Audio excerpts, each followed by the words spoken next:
when in an important meeting, I find that I get shaky and turn red, no matter how hard I try. How can I control this?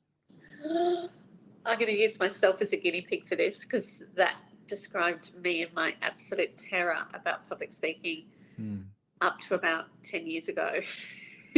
So there's 2 techniques I use, actually 3. So one is, and you know this technique, Andy, because I've done it on this before, but it's that it's a sensory anchoring technique.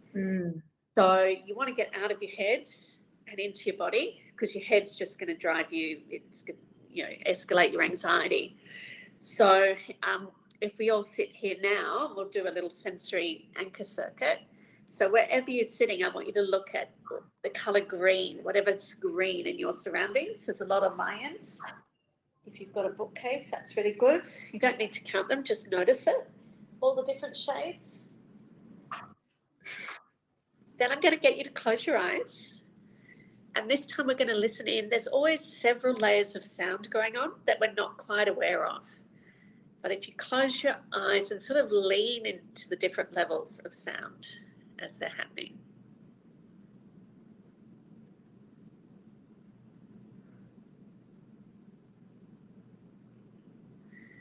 And finally, just feeling your toes and feeling each toe up against, well, for me, it's the floor, but if you've got shoes on, against your shoes, and feeling each toe. So before you go into the meeting, that's something you can do just to get yourself grounded. If you know that you're prone to sort of getting really anxious and feeling nervous about speaking up, during the meeting, there's this thing called bilateral stimulation in the brain. So, when you're in that highly anxious state and highly self-conscious, you're often in your sort of limbic system. And the way to get out of that is to trigger both sides of the brain sort of simultaneously. Juggling is the perfect way for doing that, but I can't imagine a lot of people want to juggle in a meeting. Another way of doing it is rocking the baby, because we're rocking from side to side. So that's another thing we probably don't want to be doing in the meeting. But what you can do is squeeze each knee or tap each toe. And just doing that, it gets you out of that sort of limbic thinking. The final tip I've got, and this has a lot of meaning for me, because it was the last conversation I had with a very good friend just before she died. And she was head of a big charity, and she'd given a talk at United Nations and was really nervous. And anyway, I'd seen her, and I was, rabbiting on about how anxious I was giving a talk.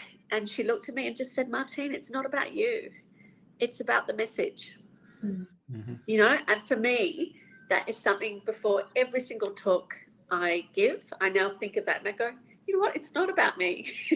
Whether my fly's undone or my hair's messy, whatever, it's about what am I going to bring, because we all have something that we can bring to a conversation. That's excellent. A couple of new ones in there as well. Yeah. I actually used your green one in our last Never Not Finishing School session next week. Oh, good. It's in the homework, yes. Great.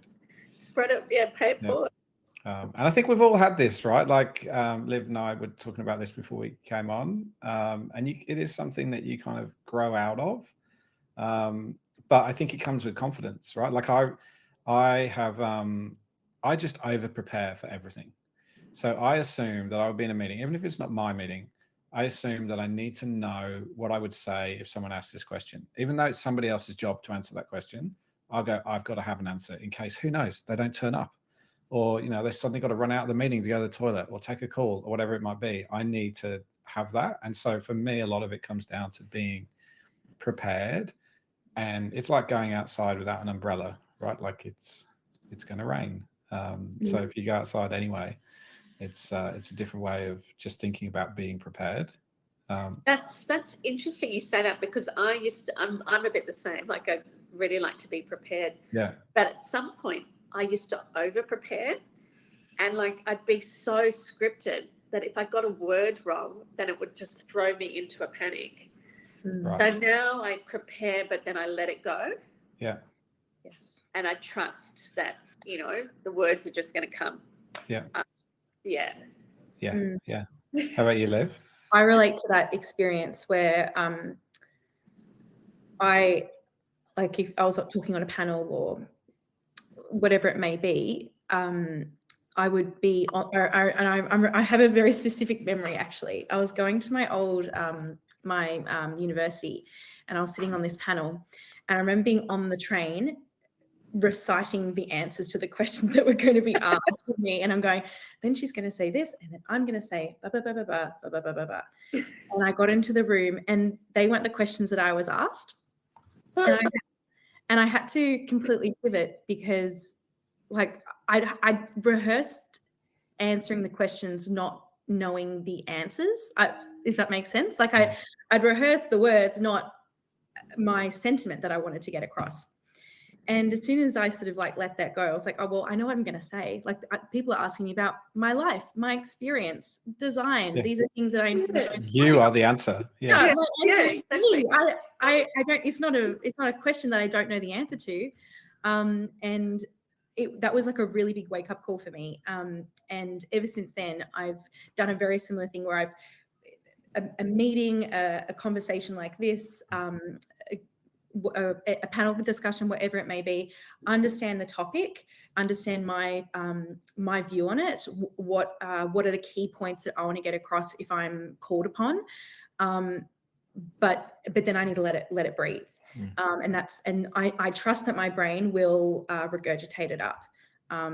Yeah, and that actually makes me feel less stressed as well, rather than on the train going, and then I'm going to say this, and then she's going to say this. Yes. Yeah, because you can't control that bit, right?